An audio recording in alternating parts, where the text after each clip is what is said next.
Aw, yeah. We out here, baby. Coming at you like a statue. Welcome to the MeatDad Podcast. We got some great stuff going on today.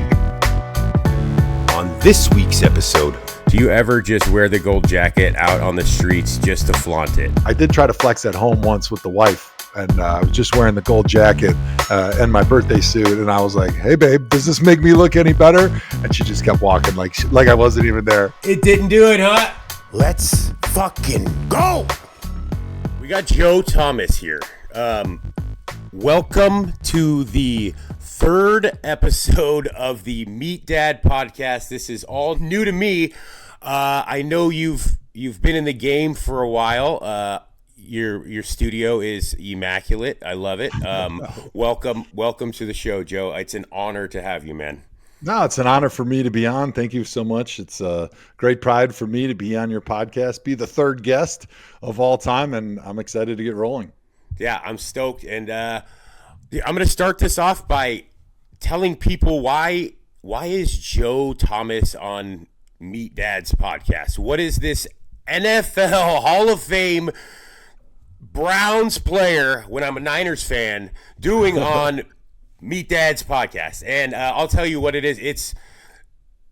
It's a lot to do with the internet in general, man. This thing is wild. It's the Wild West, and I would never be here if it wasn't for this internet, man. And so I thank the stars for everything that's brought me. But how cool is it, man? One of my dreams to obviously sit here and talk to an NFL Hall of Famer, man. And not only that, just somebody that I've looked up to, man. I've seen you play ball. Dude, your consecutive game streak is absolutely amazing. I think, what is it? 10,000? 363 plays. Yeah, 10 and a half years. I started my career, didn't miss a play till my tricep tendon snapped in year 11, and then called her quits. That's insane, man. I mean, I couldn't go to school every day, let alone play in an NFL football game, man. Especially, like getting a cold or getting this, and just to fight through all of those things, man, that is epic. And like I said, I look up to you just for that. That is an amazing accomplishment, and I'm glad to have you on, man. And yeah, welcome. I appreciate it, man. And I look up to you, like the way that you've built your brand through social media and kind of brought like the knowledge of beef and meat and the butchery and how just a regular person can use simple knowledge and simple techniques to save them money and find way to put good and nutritious food on their family's table. I think you've changed a lot of lives. You've certainly done some amazing things in your own life with your own transition and your weight loss, not transition in that sense, but like your weight loss and going with the keto, the low carb diet, and losing weight and getting yourself where you want to be from a health and wellness standpoint. I think you're a great role model for everybody out there. So it's a blessing and an honor for me to be here with you as well. Man, I'm blushing right now. I appreciate that, man. It's just like I can't even. I'm lost for words, but that's amazing. You also went through a little bit of a transformation. Your NFL career. I mean, obviously, you had to have a few more pounds on you, and once your career ended, it seems that you got fit real quick. How did you do that? Yeah, so I played somewhere between 310 and 325 when I was at my heaviest during my playing career. And, towards the end of my career, I dealt with a lot of injuries. And, I mentioned previously that my tricep tendon snapped 10,363 plays into my career. And I retired after that. And so I think a lot of people, even Browns fans, being that I played for the Browns for 11 seasons, thought, it was the tricep, I had to retire after that. But actually, I was dealing with a lot of other joint injuries just from the wear and tear of being an athlete my whole life and playing in the NFL.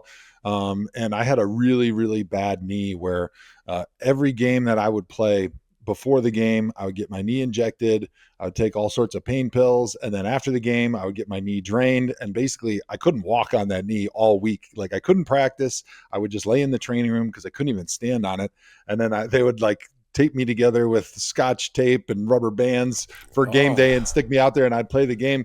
And it was tough on my body, but it was even harder just on your mind. Like every time you're going to go out there, you're putting yourself on the field, and you know what it's going to be like after the game's over, and that whole process that it takes to get yourself ready for another game, with the number of needles going into your knee and the pain of walking downstairs where you're just sliding down on your butt, and like the mental grind, I think, of trying to get my body ready for every game is probably what really got me to say, like, I've had enough. I want to be able to, in my 40s, go and watch my kids play basketball and get in there with them and scrap a little bit and wrestle with them on the floor. And so I don't want to do this NFL thing until they carry me off the field on a wheelchair. So I think I retired at the right time, and I've been blessed in a lot of different ways in post career days now here, doing media with NFL Network and being involved in a bunch of different brands, and, you know, meeting wonderful people like you since I've started my Hall of Fame cattle business, and now selling great Hall of Fame beef from our Six Springs family farm to people throughout the country. So it's really been a blessing. And I think the injury that I had and when I decided to retire has been just perfect timing for me personally, professionally, and then also with my family. So obviously it was towards the end of your career, and it sounds like you had, you how many kids do you have now? Yeah, so I got 4 kids. So my oldest is 11. 4 I got kids. 3 girls and a boy. So I got 11, 10, 8, and 6. And, you know, it's chaos every day when I come home. You know, I saw a meme on the Instagram the other day of like dad driving home from work, excited to see the kids, and he's like whistling, he's all excited, and then you get to the house, and it's like that the Office scene where just total chaos is happening, and like people are jumping out the window and chandeliers are falling, and, you know, that's my house every day. But I love it. I love the chaos of everything, and I love it, man. Yeah, it's so much fun. And I know you got kids too. That's what we do it for, right? That's what we do it for, man. And so I just had my third. I have a 6-year-old, I have a 3-year-old, and now I have a 1-month-old, Bo. And I'm laughing inside while you're telling me all this stuff about you're draining your knee and you're doing all these things.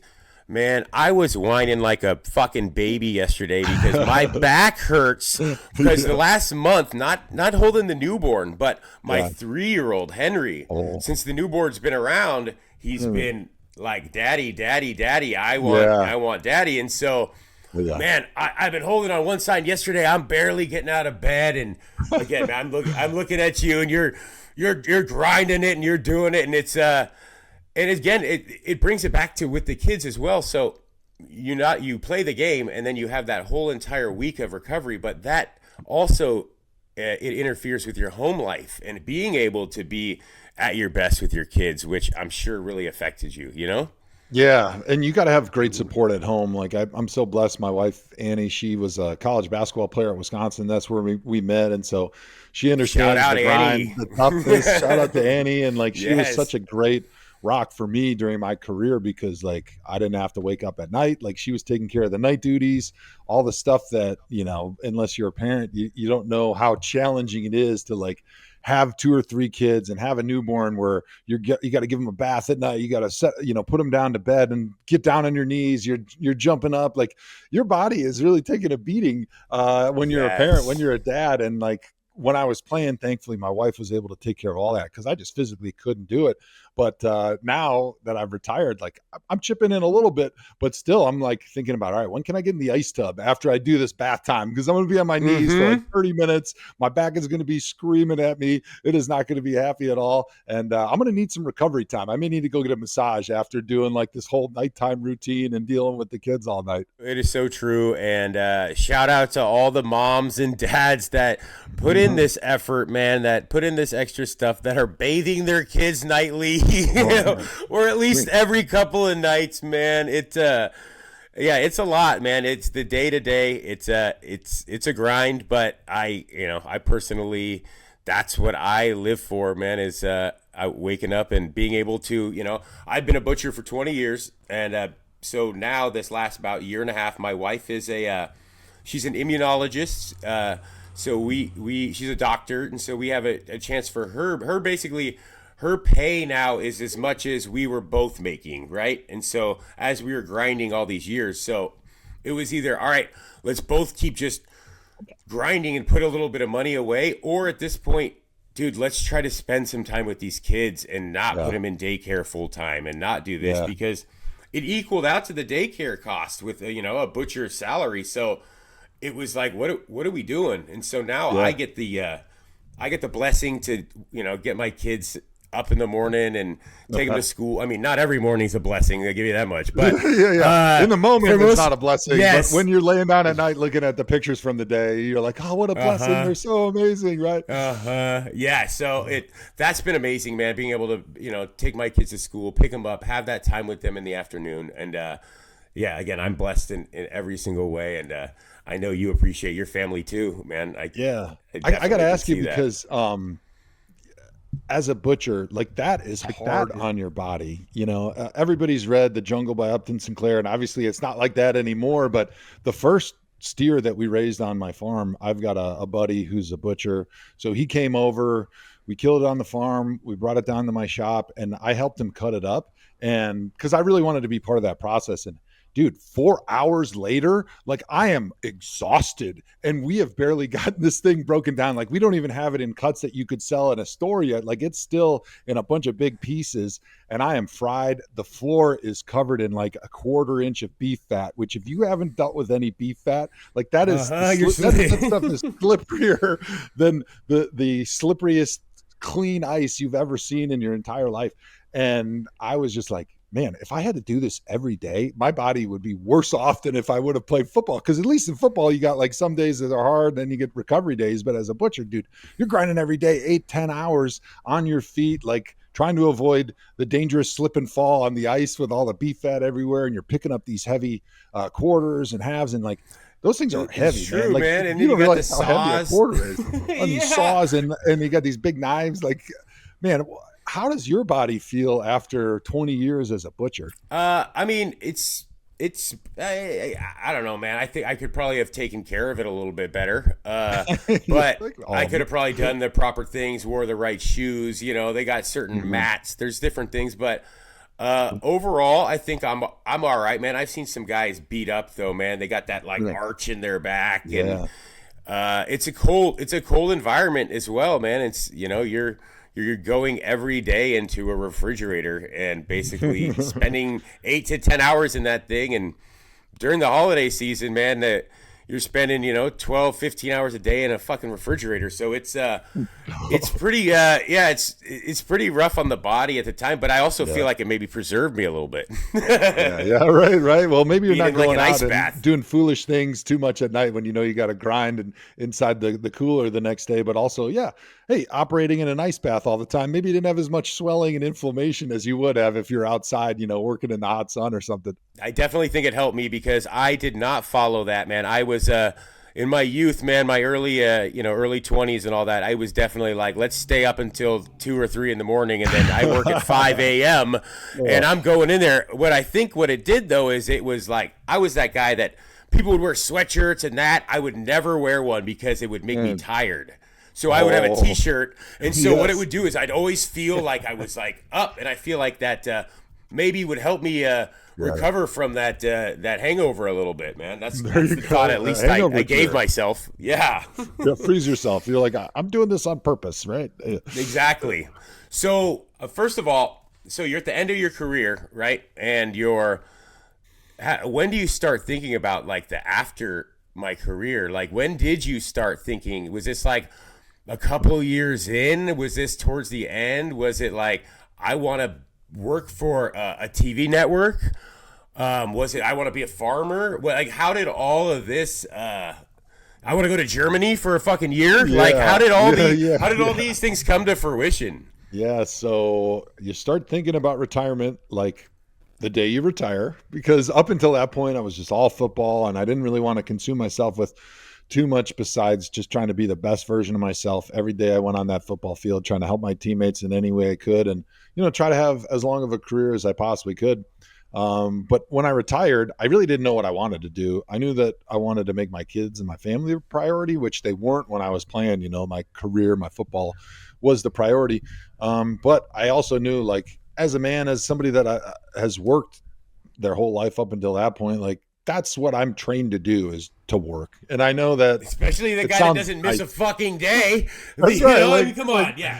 Yeah, like, in your mind, it sounds cool to, like, lay on the couch and watch TV and go fishing and, like, whatever, which I like to do. But after a couple months, like, there's this thing inside of you that you lose your identity as a football player, and you got to recreate yourself. You got to find that new purpose, because without that, like, no matter how enjoyable you think it would be to just, I'm going to do whatever I want today, like, without that purpose, that structure, that schedule, like, it's pretty quick and easy to fall into, like, a little spiral of depression where you're just sort of wandering around in the wilderness. And actually, the NFLPA has done a pretty good job helping guys transition from playing days now till retirement. And they talk about, like, that year or two after you retire as sort of the wilderness, because in your mind, you're still a football player. No matter if you've retired and you feel really good about the next thing you're doing, you still think you're a football player. But the second you're not playing anymore, nobody sees you as a football player anymore. And so that identity of who you were your entire life — I started playing football when I was 12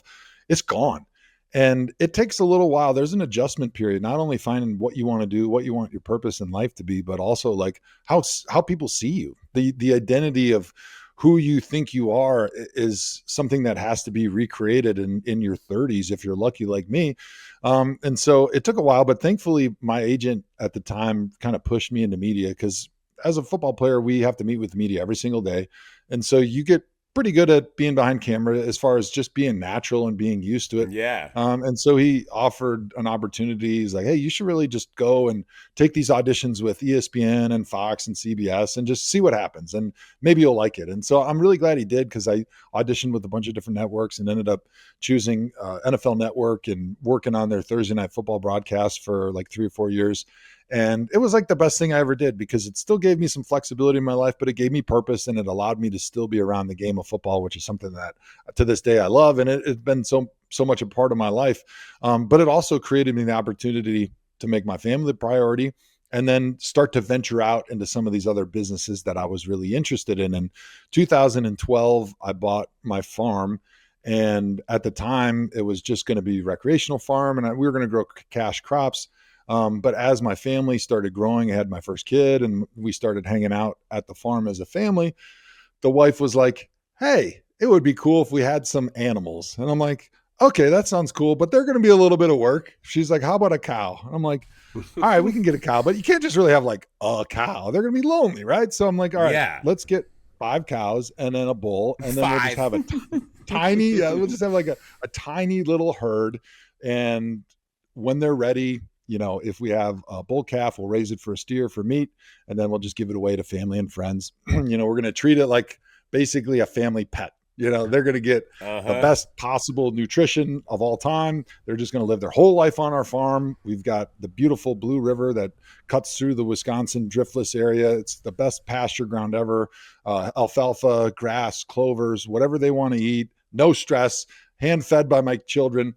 And turns out, after we raised that first steer and we cut it up in my shop with my buddy who's a butcher, and I just started giving it away, because I'm like, damn, this is a lot more meat than I expected. There's no way we're going to be able to eat an entire steer with just me and my kids. Like, I eat a lot of beef. I love beef. I love meat.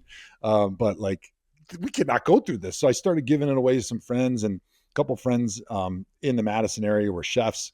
And I was like, just tell me what you think of it. And so I just gave it to them, and they cooked it, and they're like, hey, Joe, I'm not sure if you realize, but this stuff is really good. Like, I don't know what you did, but like, this is some excellent beef. And then that's kind of what got the wheels turning. Like, hey, I've already built a cattle facility. I've got a buddy who's helping me out. I've got the hay feeders. I've got the tractors. I got my my hay baler. Like, I've got everything that it takes to scale this up a little bit and actually start selling some of these things to cover a little bit of the cost of the farm.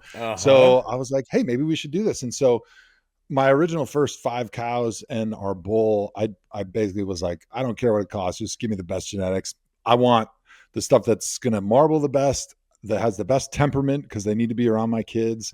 And I want just something that's easy for calving. Like, I don't want these giant calves that are going to get stuck and I got to pull calves and have to deal with all that, because I'm not at the farm every single day. And by the way, it's pretty fucking cold in Wisconsin in March when these things are having babies. And I don't Oh want to be man, I driving out can there only imagine, dude. 2 a.m, like ripping calves out of my cows. So I'm like, all right, that's what I need. So when we purchased the cows and the bulls, like genetics was the highest priority. We wanted chill cows to be around the family.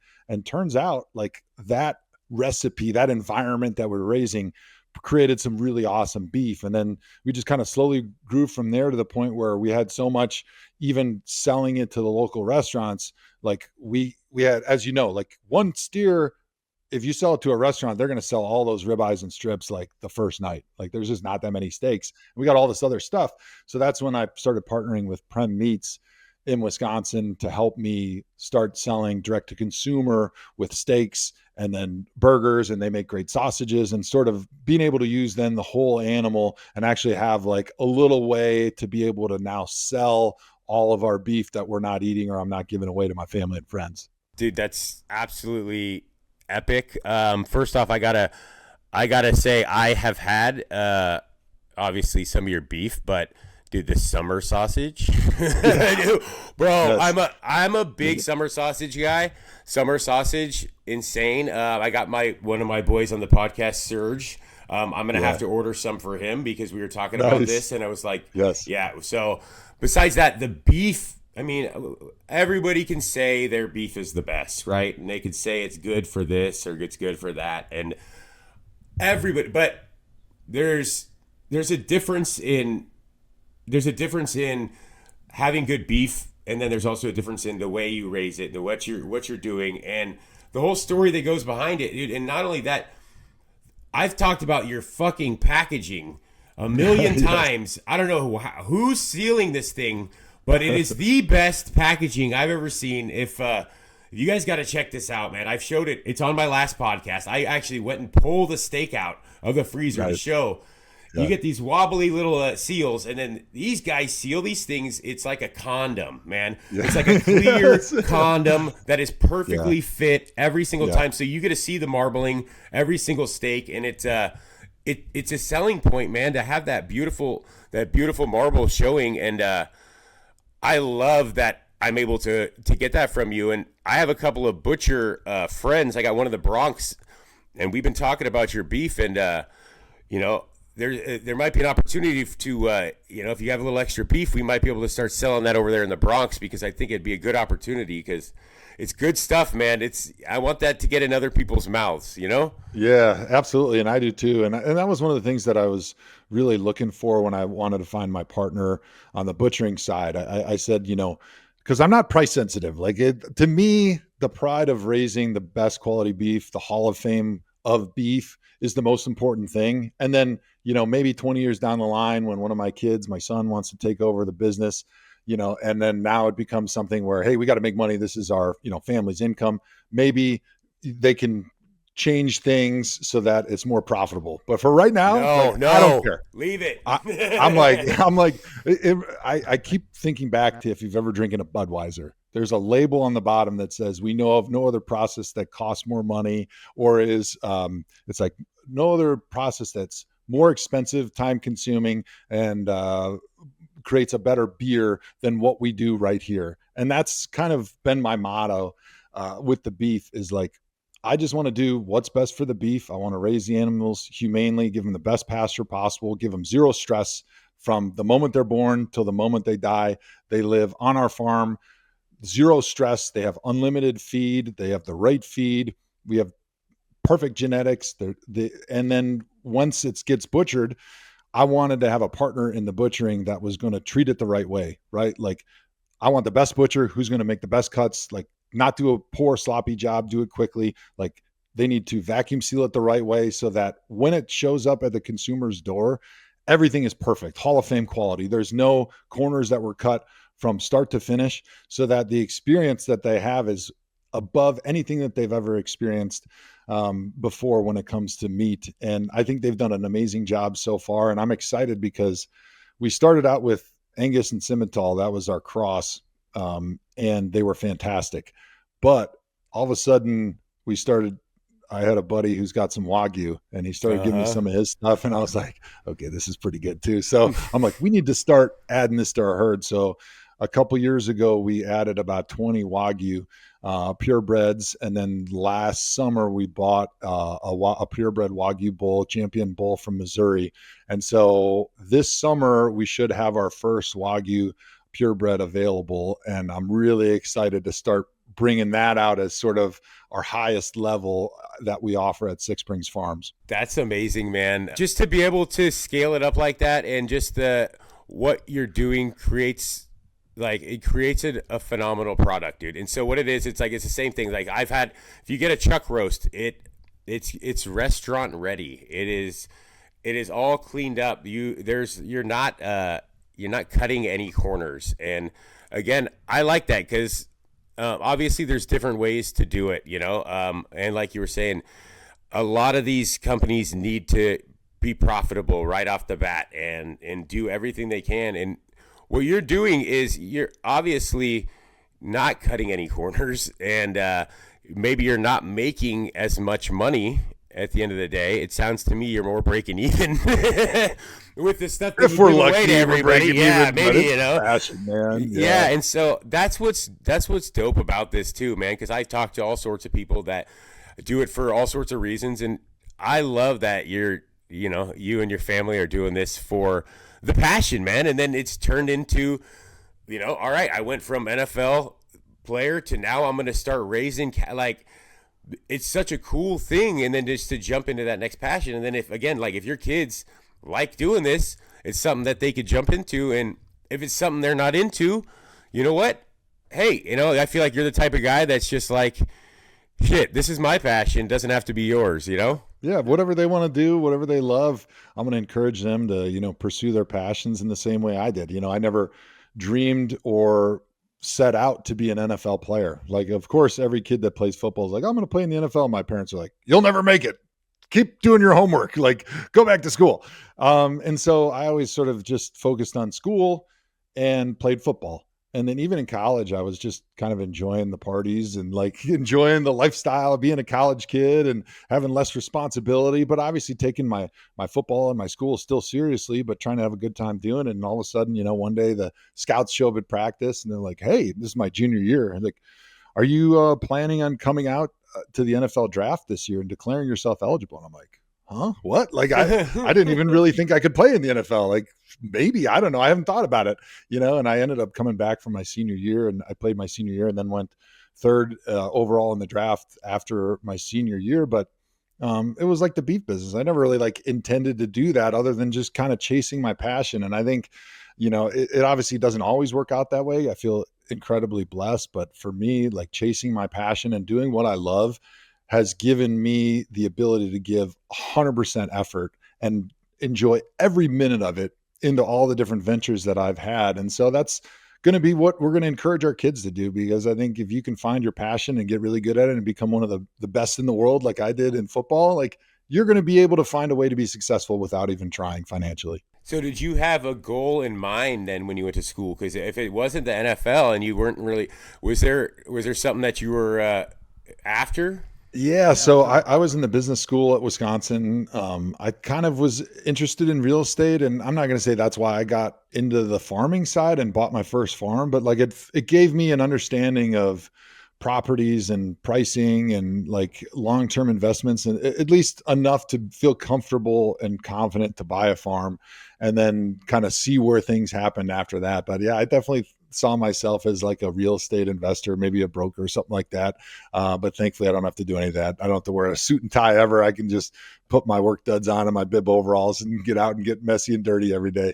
I love it, man, because obviously, I feel like this is the story, man. If you follow your passion and you put the effort towards it, it's not even that you were dreaming of being an NFL player, but you just put all your effort into it and it took you there. And I think that goes for anything, is putting your heart and soul into whatever you're doing. You're going to succeed if you really try, man. I mean, not everyone's going to make it to the NFL. And that is, dude, that's quite the story of not even thinking that's a part of your life to being like, hey, dude, you're gonna go to the combine, and you're like, Yeah. sure. What So. a trip, man! Then your life just completely goes a whole nother direction. Yeah, for sure. But yeah, definitely a great message that I'd tell my kids. Just like chase your passion. Put everything you got into something, and you'll figure out how to make it work financially. So, number 73, correct? Yes, sir. Wow. How did that number come? Was this any special reason for 73? Nothing too special. When I got to college, they gave me number 72, and I was happy to have any number because I was like, hey, I'm on scholarship. I don't have to pay for school. I can use that little bit of money I saved up and go buy some house cups at the house parties in Madison. So I was fired up about that.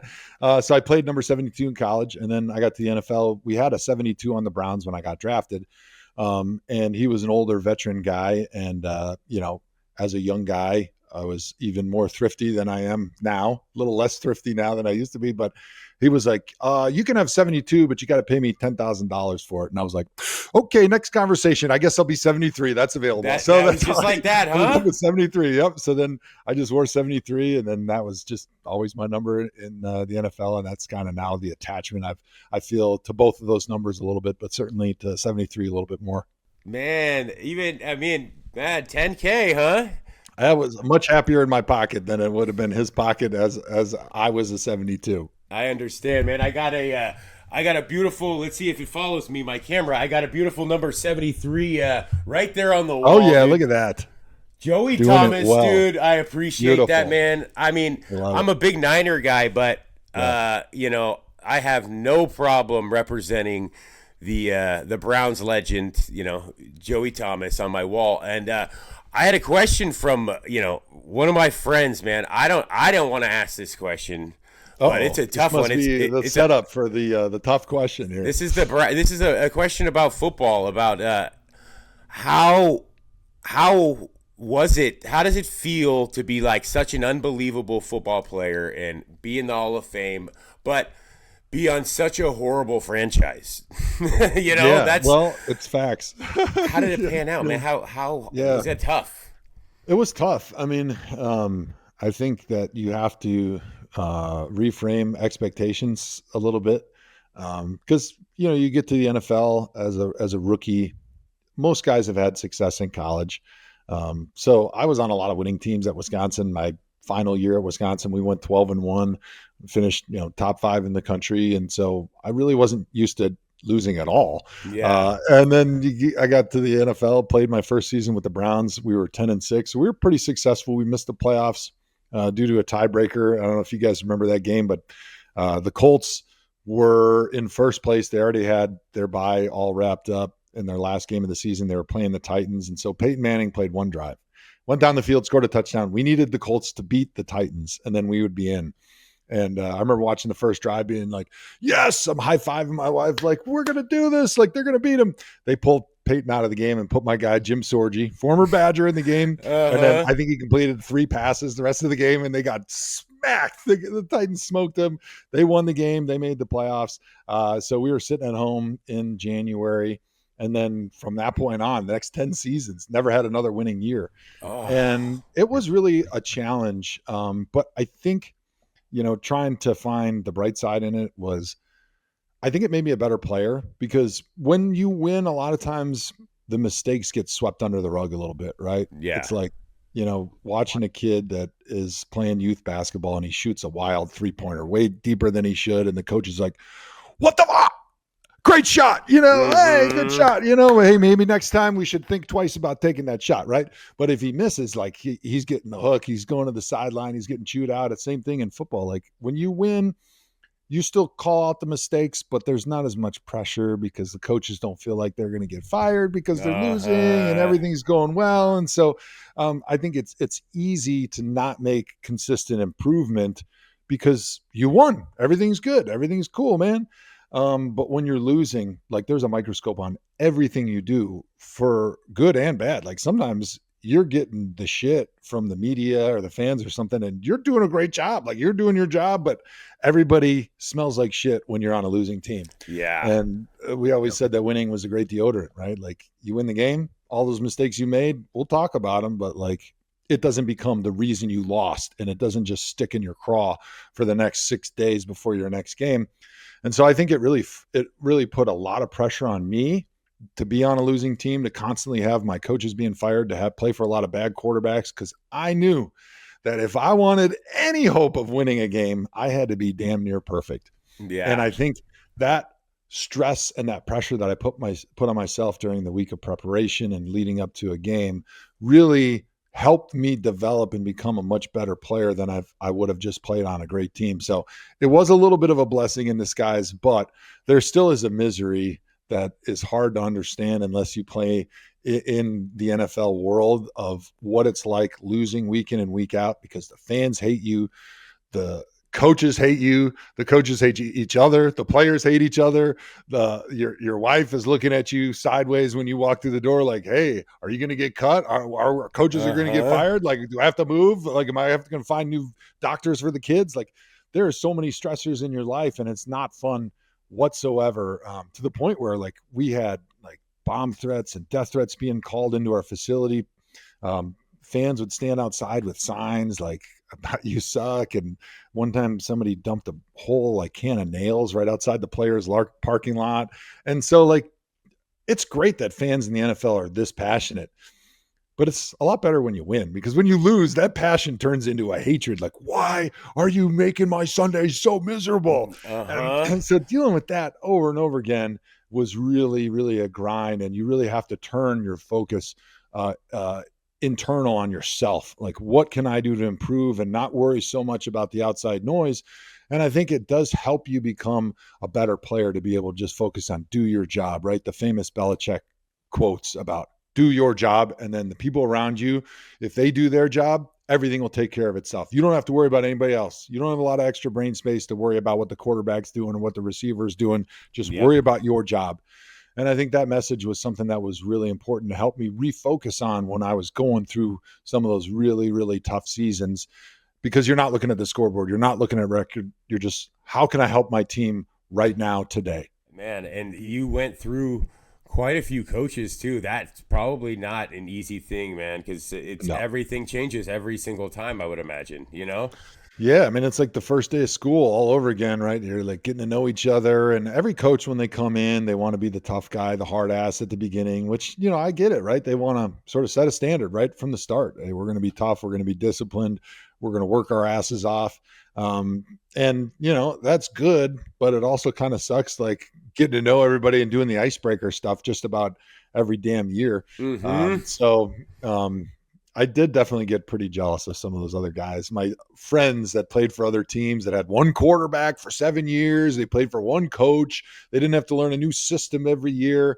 There is definitely a lot of joy in the NFL when you're on a consistently good winning team. Yeah, I can see that. But the jacket, man, the gold jacket, do you ever... This is another question. Do you ever just wear the gold jacket out on the streets just to flaunt it? Do you ever just flex with the gold jacket and go into a local Starbucks and just go grab a cup of Joe? You know, I haven't. I shouldn't say I haven't ever, because I did once. So I'm a partner in Mission Barbecue, which is a chain of barbecue restaurants. And I don't think we've made it out west yet, but started in Baltimore and kind of worked our way through the East and the Midwest, and now a little bit in the South. My friend from Wisconsin actually started it, and so I got involved right with his first location in Baltimore. But there's one in Canton, Ohio. So after the Hall of Fame ceremony, when we were driving back to Cleveland, there was a Mission Barbecue, and I said, I got to stop in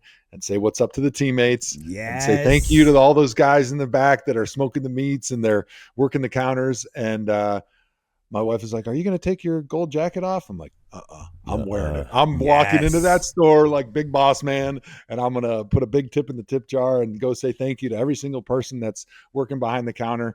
So I have done that. But I did try to flex at home once with the wife, and I was just wearing the gold jacket and my birthday suit. And I was like, hey, babe, does this make me look any better?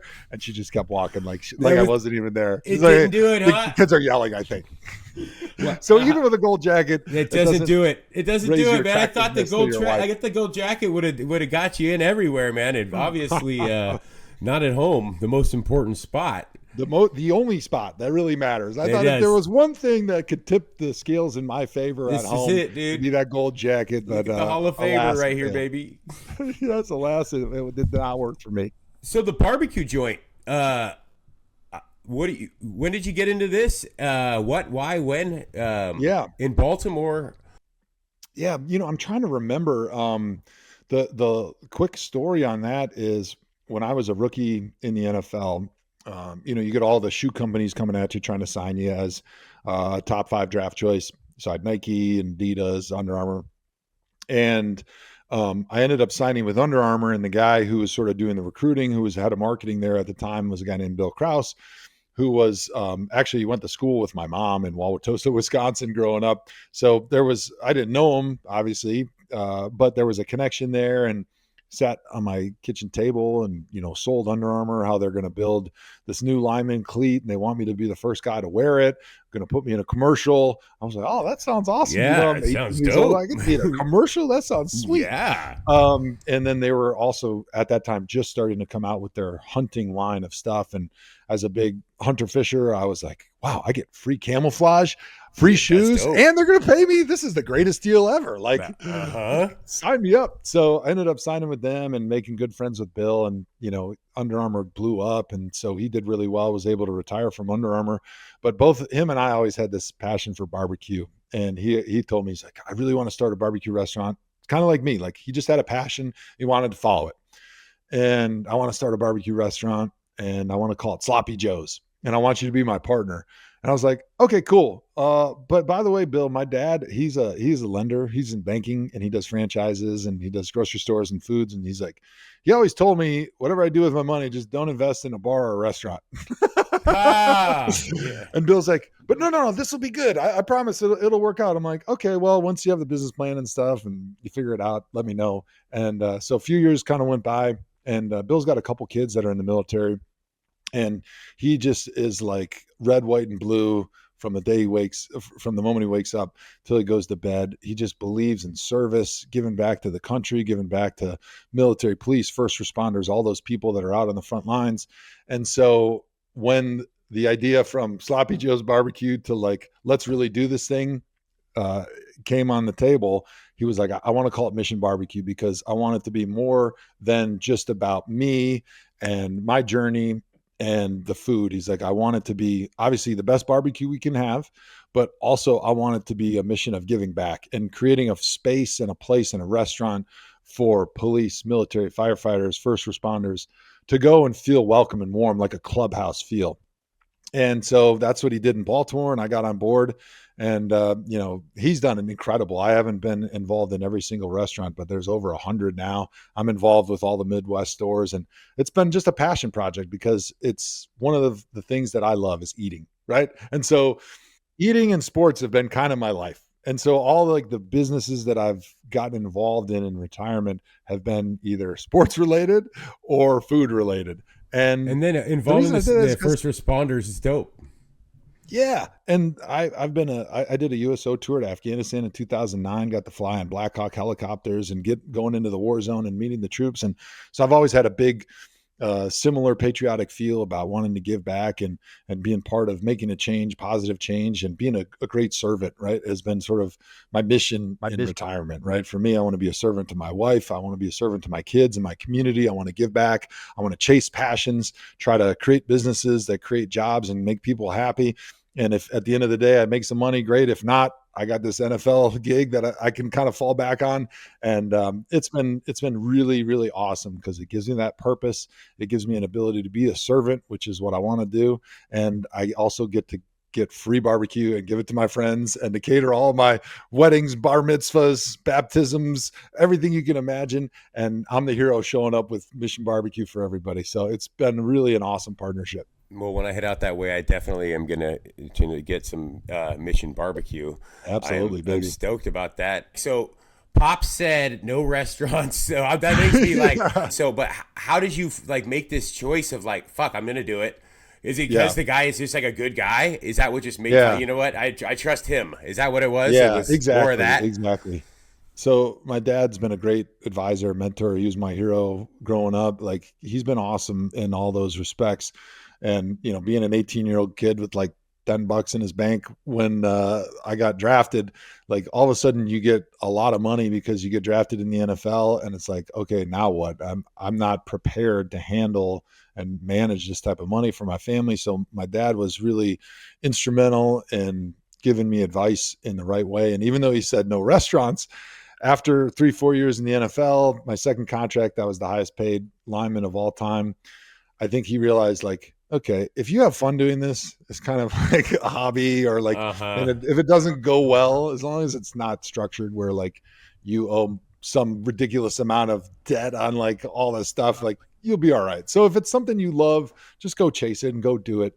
And I think that was really, really great advice, because it's been a joy. It's been a lot of fun. We've had a lot of success. But the other thing he said is, like, you don't invest in companies or ideas, you invest in people. Great people that you can trust, that are hardworking, they're dedicated, and that they have the same mission idea as you do. And that was Bill Krause with Mission Barbecue. And that's kind of been how I've invested since then. It's like, hey, what's the idea? That sounds great, but who's the person that's behind it that's going to make it go? And to me, that's the number one indicator of if something's going to work or not. Dude, that's shout out, Bill. That's dope, man. What a great story. Again, man, it's going from, obviously food is a passion for you, and, football is a passion for you, and family is a passion for you. And, and it's just absolutely amazing all the stuff that you've done and you've accomplished. And I know you went to Germany last year. What brought this? What brought a Germany tour along? What was the grabber for this? My wife, when she was a kid, she lived over in England for about a semester of school. Her dad was working for 3M. He was in charge of like the auto hailers, like the little, he had the patents on like the little pieces inside of the inhalers for asthma, right? Oh, yeah. So 3M was making them in their pharmaceutical division, and they were opening up a plant, or they had problems in a plant over in England or whatever. And so he was always going over there, and he was missing, and he's a big family guy, so he's missing all his time with his kids. And he was like, I can either keep going over there for 2 weeks at a time for 6 months, or we can just move the family over there. So the family's like, let's go. We're ready for an adventure. My wife was about 7 or 8. And so she went over there. She lived 6 months. And it's amazing because that little 6-month window that they lived over in England, it brought their family so close together, and they made so many cool memories that when I met her in my 20s and we started dating and I would go hang out with her family, like 30 or 40% of the stories were about their time in England. And without knowing how long they were there, I just assumed they lived there for like 5 or 6 years. Yeah. Because they have all these family lores and memories that are so core to the Nelson family about their time living over there, because of what it does when you're taken out of your comfortable surroundings and you're put into a foreign country, and it just brings you together because you have to deal with all this adversity together, and you got to work together as a team. And then I found out, like, 5 or 6 years after he got married, they were only there for like 4 months. And I was like, wait, this doesn't make sense. Like, how did you do so many things and like have such great experience? And when my wife and I had gotten married, we had always said, like, sort of off the cuff, oh, it would be cool to live abroad sometime. I don't know how that would work. Yeah. I have no idea, but like we were both on the same page with, if it ever works out, we would jump at the chance. So 2 or 3 years after I retired, I was working for NFL Network. I got the call to go work the first NFL Germany game ever in Munich. So I went over there and I worked the pregame, the halftime, the postgame, and did some, what was the name of the show? Brain fart. Good morning, Brain Fart. The show is Brain Fart. I did get hit in the head a lot over 11 years in the NFL. So sometimes names, I'm not exactly great at recalling them, but so I did Good Morning Football and I worked the game. And my experience in Munich was awesome. I was my first time to Germany. I'm a German guy. Like, Milwaukee is a really big German town. That's where I grew up. So my mother's maiden name is Steinkraus, and like they can trace their ancestors back to East Germany back in the 1800s. And so I felt like a real strong connection there. And when I was there, I actually went on a podcast and met the commissioner of the European League of Football and sort of mentioned off the cuff, like, hey, if there's ever an opportunity for me to coach over here, just let me know. I'd love to do it. My family's ready to go. And then I didn't really think that he would take it seriously, but he did. And so he contacted his friend who was working for the Munich Ravens, Sebastian Stoltz at the time. He was the general manager.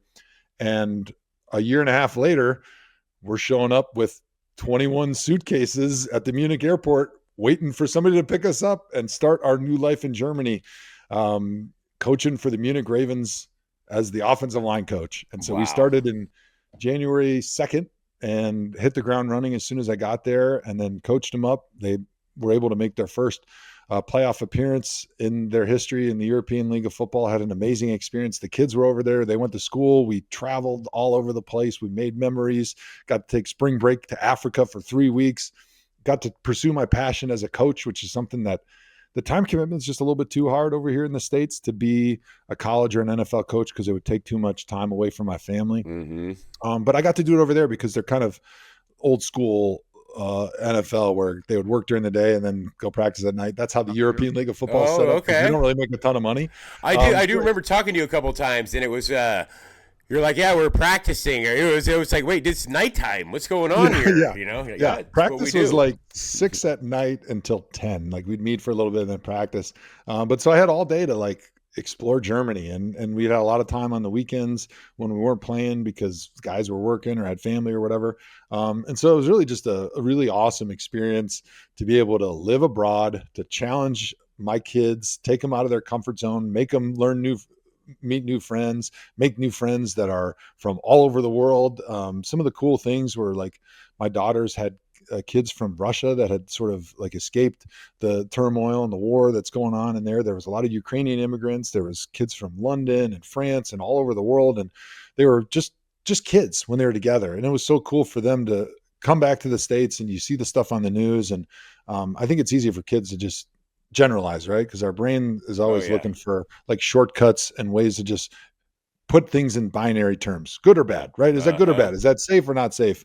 And they see, oh, Russians must be bad. But all of a sudden, they got a chance to make all these friends and realize like, well, maybe just because their government's doing something doesn't mean that everybody in the country believes it or is on board with it. And there's lots of great people all over the world. And I think just learning those life lessons is probably the most valuable thing that we'll take away, that culture, that understanding, that broad perspective that they got from our time being able to live abroad and just being indulged in a different country that's so unfamiliar for them and so different from their life here in Madison. So when they came back, was it a adjustment to come back, or were they? Yeah, it wasn't too bad. There was a few things like even for me a little bit because I was used to kind of the regular rhythm of practicing at night and not having to get in my car for weeks at a time because the subway system and the trains are so good. Walking everywhere, and my wife made really good friends with Vito, like the local Italian immigrant that had a little fruit and vegetable stand that was right outside of our apartment, that she would go there every day and get all the fresh fruit. And see, it sounds like a dream, man. It was awesome. Yeah, it was a dream. Like I made friends with like the butcher that was down the street, and I'd go in there and see what cuts he had, and he'd recommend some, because I like offcuts and like sort of challenging myself in the kitchen. Yeah, have fun. Yeah, having fun with it. And so I think coming back here and being like, okay, it's a little more sterile. I got to get in the car to do anything. Like it was a little bit of an adjustment. But I think for the kids, it was perfect being gone for about 9 months because it wasn't long enough where they felt like they were missing their friends too much or their things that they enjoyed back home because they knew they were coming back. It felt more like a long vacation for them. Even though they were fully indoctrinated into the culture and going to school and taking language lessons and everything. But I think overall it was a short enough time where it was kind of easy for them to just like jump back into their regular life when they got back here. Yeah. And how many boys you got? So I got one boy, my son Jack. He's 8. He's 8, and Yep. Does he have any interest so far in football? Does he know what dad? Does he know? So I got some kids, and I got a 6-year-old, the 3-year-old, and they know what I kind of do. Is that my daughter always imitates me, and she likes going on her iPad and making videos and stuff. So they know what kind of I'm doing, but don't really know that I have millions of followers that are watching, and I'm like, Yeah. I don't think they get what's really going on here. No. And so for you, it's probably the same thing. It's, you grow up, the kids grow up and they're like, daddy, this is just normal for them. Daddy's playing football. And then are they coming to the realization that, oh shit, dad was a superstar football player? Are they figuring that out now?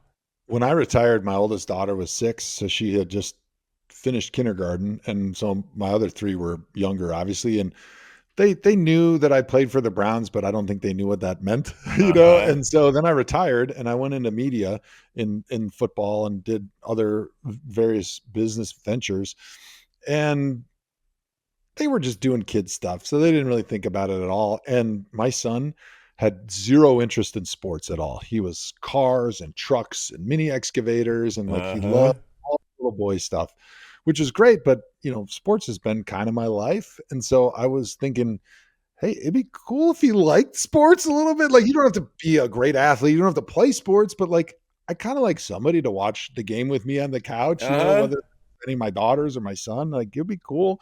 And then all of a sudden it was like a light switch flipped. About 6 years old, all of a sudden he was just like diehard. He couldn't get enough of it. Everything he wanted for his birthday and Christmas was football related. He wanted football cards, he wanted footballs, he wanted everything. He wouldn't miss a game. Like, when the game was on, he knew exactly when it started. He was turning the TV on. Oh, we got to watch. And it was cool just like seeing that switch just flipped overnight. So for any of the dads that are listening that have little kids that are like, man, I love sports, I hope that they have some of the same passions that I do. Don't worry. Like, I don't know if you can force them one way or the other, but I didn't really force it on them, and it just happened organically. And so I think you don't have to worry. If you're hoping for a sporty kid and they're not really into it when they're young, it's okay, because they just go through this natural growth progression. And for whatever reason, I can't put my finger on it, all of a sudden they just wake up one day and they just can't get enough of sports.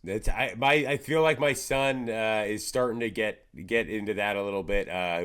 Been doing some football, doing playing basketball and doing all that, and him just being able to catch the ball gives him so much confidence that it's given him this love for it. Like, Daddy, you want to play football? Because he likes getting that.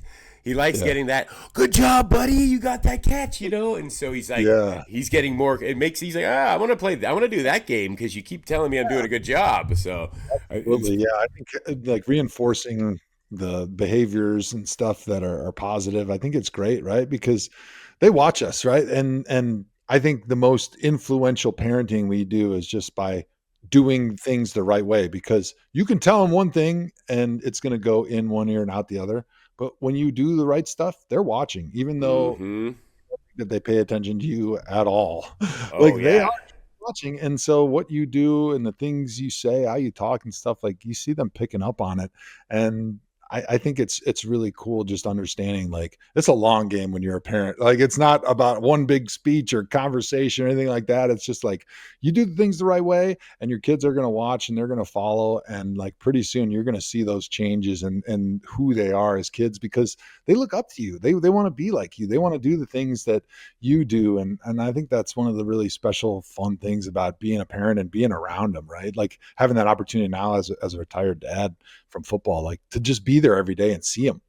You nailed it. I mean, I'm the same. Just being able to be around them, it's a different thing, man. So I remember there was some days where I was early on with my daughter. I would tear up before I went to work, and just and kiss her goodbye, and just be like, man, I have to leave her for 8 to 10 hours or whatever every day. Why? This sucks. Like, this sucks. Yeah. Like, obviously I'm working and this, and, and I think everybody probably goes through it at some point, I mean, you as well, you're traveling and you're flying and you're gone. You're not in the state there for a while and you're in a hotel. And so, like, I remember the first time I did that, and it was like, fuck, this is not easy, man. I mean, you obviously get used to it, but it's a beautiful thing, man. When you, that's true love right there, man. If you don't have kids, I mean, it's one thing, but when you have them, man, it's a whole different kind of love.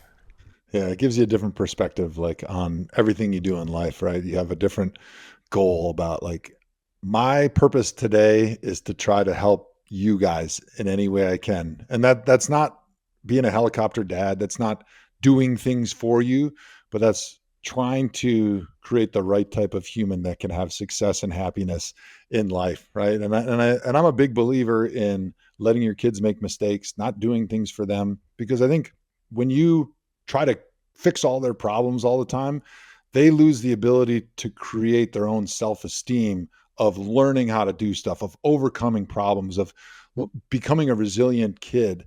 And I think sometimes my kids get pissed at me like, Hey, Jack, it's 10 below zero today. We're going to basketball. I think you should wear a coat. You don't have to if you don't want to, because it's going to be a battle. But like, if you don't want to, that's fine. But if you decide not to wear a coat and you're cold, like, I'm sorry. I don't care. Yeah. I'm not fixing that problem. Like, you just got to deal with it. Right.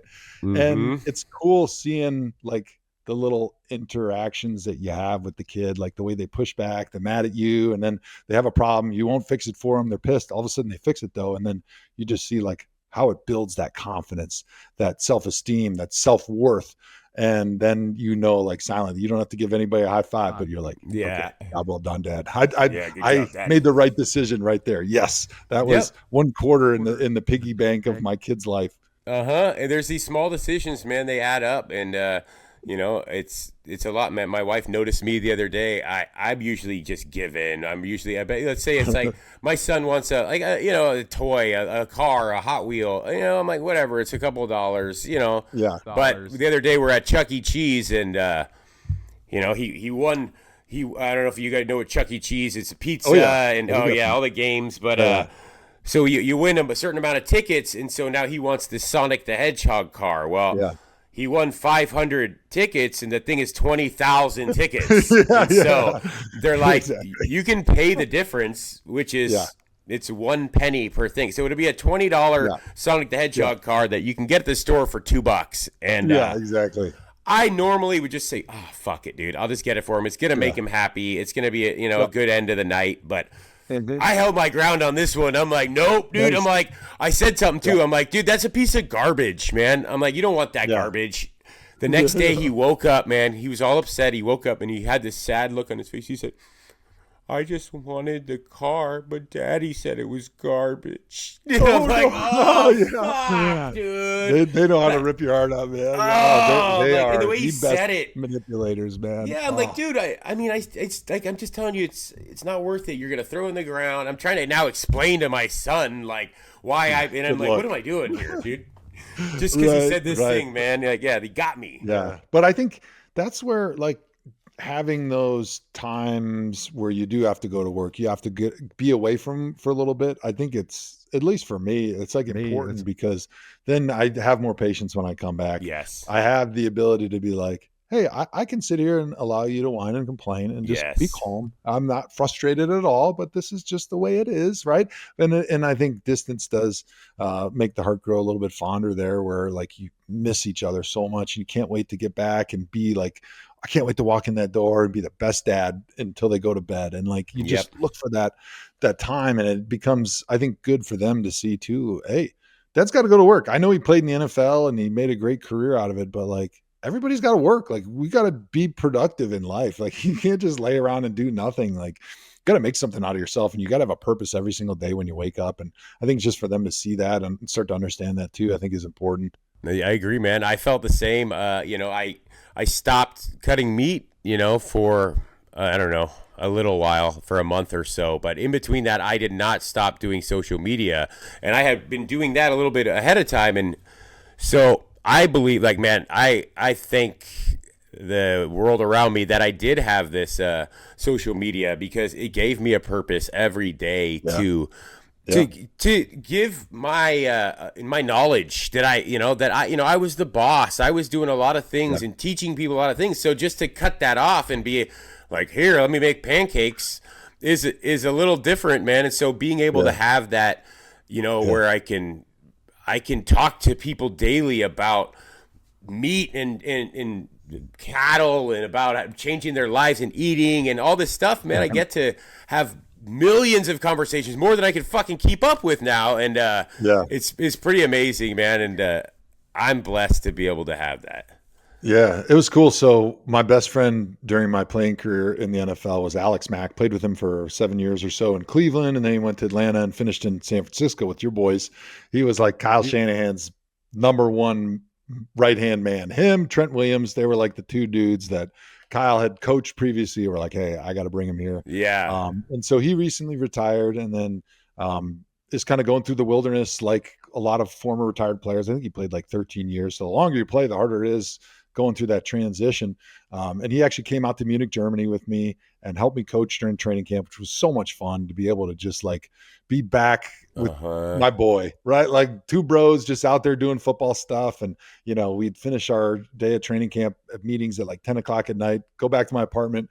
We'd drink like 15 Helles beers, like great German beer. And we'd just talk about the good old days. But we talked a little bit about like, you know, what's next? Like, what's your purpose? What do you want to do with the next chapter? Like, how do you still keep all that knowledge that you had and feel like you're able to give it to people, feel productive and feel like, hey, my entire life, I've become an expert at something. Yes. For you, it was butchery. For us, it was football. And that's a knowledge that people value. Like, I've got an opportunity to be a servant and to give people that knowledge, to help people, to like entertain people in my business. And if you don't continue to use that, if you're not using that knowledge that you've become one of the best experts in the world on, like, I think a part of your soul like sort of dries up, and it's like, now what? Like, why would I not want to use all this incredible wealth of knowledge that I have that all these people want to know about and hear about? And finding a way to do that, I think, is so important in retirement. And that was a conversation we had because he told me when we were out there in Munich, he's like, man, I haven't been this happy in a long time. You know, not that he's not happy with what he's doing right now. He's got a young kid and he's really finding his stride right now. It's but the camaraderie, man. The camaraderie. It's like, you've done this for your entire life. That's your identity. It's such a wealth of knowledge. And to be able to use that, you feel such energy in it. Yeah, I get it, man. Right. Yeah. And it's got to be exactly the same as a butcher. Are you familiar with the MVP program? No, what's that? So merging vets and players. Okay. Dude, so I've worked with these guys a couple of times. There's one of the guys that started it, his name is Nate Boyer.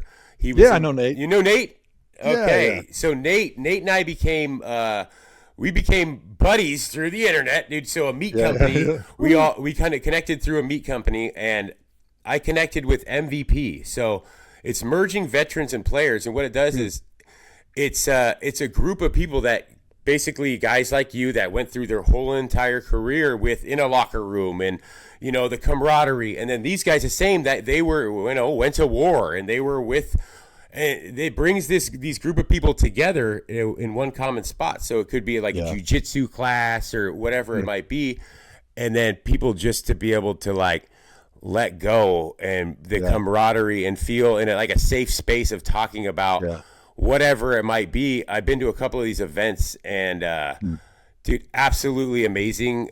They do a great job. I think Jay Glazer's involved in it as well. Oh, cool. I've gotten to talk to some really cool players because of it, and I could just see. I brought my buddy, man. He was in the military, so I got him, and I brought him to one of these things. He was super hesitant. He's not a real outgoing guy. This was one of the best things he had ever done. It got him more involved in this program. He then he ended up going to the Niners game and meeting George Kittle's dad, who's involved in it, and it just brought this whole other experience. And it's just like, man, it's a cool thing, man. So if you guys, check it out, dude, MVP. We'll have to get Nate, man. Have to get everything. Have to get us all into something, man. But Nate's slanging beef over there too. So nice. We got some beef slangers, man. They go, a little football, a little beef. It all goes hand in hand, right? Yeah, that's awesome. Yeah, I think that football players and military guys, military members, they like find a lot of common interests and comfort around each other. I think a lot because although your experience is vastly different if you go to war versus like playing in the NFL, there's a camaraderie and a brotherhood and a purpose that you have every day. And there's always somebody telling you, hey, you got to be here at 6 a.m. You got to do this, boom, boom, boom, boom. And then you sort of lose that. And you have a lot more freedom that you think you would enjoy. But like, you're like a dog, right? You know, you have a puppy, you put the leash on, you walk around with him for a couple of years. All of a sudden you take the leash off. He doesn't want to leave your side, right? Because it's used to the discipline. It likes, and it thrives in that environment. Yep. That camaraderie, and everyone always talks in the NFL about what do you miss the most? It's always the locker room, right? And it's the conversations, it's the camaraderie, it's the shared sacrifice that you have that you all always miss when you're out of the NFL or you're out of the military. And so I think bringing those people together, my buddy Jake Wood, he started Team Rubicon, which is like a disaster relief charity after the first earthquakes in Haiti a bunch of years ago. And it's grown to one of the biggest disaster relief organizations in the world. And they take military members and they bring them in to these disaster sites, you know, like probably out there right now with the fires in California, but floods and hurricanes and things like that. And they build a team and then they give them a purpose and a mission, and they go and they're trying to clean up after these disasters, and they have other volunteers, but they're bringing that teamwork, that team feel, that camaraderie back. And it's so cool to see the guys light back up, you know, people that feel so shut off after the experiences that they've dealt with, that they feel like they don't have that team anymore. And I think it's so cool what Nate's doing with MVP and bringing people back together, military members, football players, and giving them that team, that purpose, even for a little while. It's amazing what that does for the soul. Yeah. I mean, I can only imagine, you know, you're in this whole entire thing for years and years and years, man. It's like, I've been in a locker room in high school, you know, went there, but being in that, man, it's the social gathering and being able just to have it's like being, I could say in a butcher shop, man. We talk back there. I was going to say, it's got to be just like a butcher shop. Yeah. You got to have a team. Oh God. We're all talking, saying all this, the things you shouldn't say. And, you know, yes. You know, a customer would come up and we'd all know that customer. And, you know, if it was a customer that would always give us a hard time, we call him a Mario. That was an old Italian term. Yeah. So the guys way back in the day would call him, be like, oh, look at this fucking Mario. And so you get this guy that would come up and he'd say, hey, can I get 2 fillets, but can you cut them at 1/4 of an inch? But I don't like that one. I don't like that one. I don't. And you're just like, never make the fucking guy happy. Yeah. And so the Mario. And so we have all this camaraderie back there, you know, just talking shit and having fun with each other every morning. And so I get it, man. It's a thing. And then the same thing. I went from every morning being around, 10, 15 people and camaraderie and running it's just to like, all right, I'm running the household, and it's a little different, but I've learned to enjoy it though. And definitely been able to turn it off a little bit on that side and turn it on this side. That's awesome, man. I didn't think I'd prefer it, just because you're so used to fucking moving and grooving that I'm like, hang on, man, I like this. Yeah, absolutely. I like this. Well, I know I've taken a lot of your time, man. I could probably talk to you all day long. This is amazing. This is like one of my most epic experiences, Joe. Thank you. I can't wait to connect more. I want to make plans to go visit you out in Wisconsin. I want to go see the farm. I want to, connect with you deeper in this beef game. And you will. This is not the end of Joe Thomas and MeatDad talking, man. This is just the beginning, because if you haven't had that summer sausage, baby, we're gonna get that in everybody's mouth by the end of this. Let me tell you. I love it, man. It's great. The Prem brothers, they do a fantastic job. Family recipe going way back. Dad just started out. It's a funny story, real quick. Is their dad wanted to take a trip out west to do an elk hunt. So he put a sign up like, hey, I'll process deer for you to try to make some money so I can go take an elk hunt. So he started that. And then he realized, like, oh, maybe I can start making some summer sausage. I got like these family recipes and make them at home, and I can start selling them and make a little bit more money. And then it just kind of grew from there. And then the brothers took it over. And so they do such a good job, because they just started with their dad making summer sausage and jerky and in their garage for the deer hunters. And then it just snowballed into this huge business. And now me being able to bring them my beef and to use their family recipes, it's been a really special collaboration. Yeah, it's insane, man, that it's not easy to nail a lot of these recipes. So that's a really cool thing. You know, I've had lots of beef jerkies and summer sausages and stuff. So obviously the beef has something to do with it and the recipe and all that. So if you guys get a chance, man, try out some of this Hall of Fame beef, man. It's extraordinary. I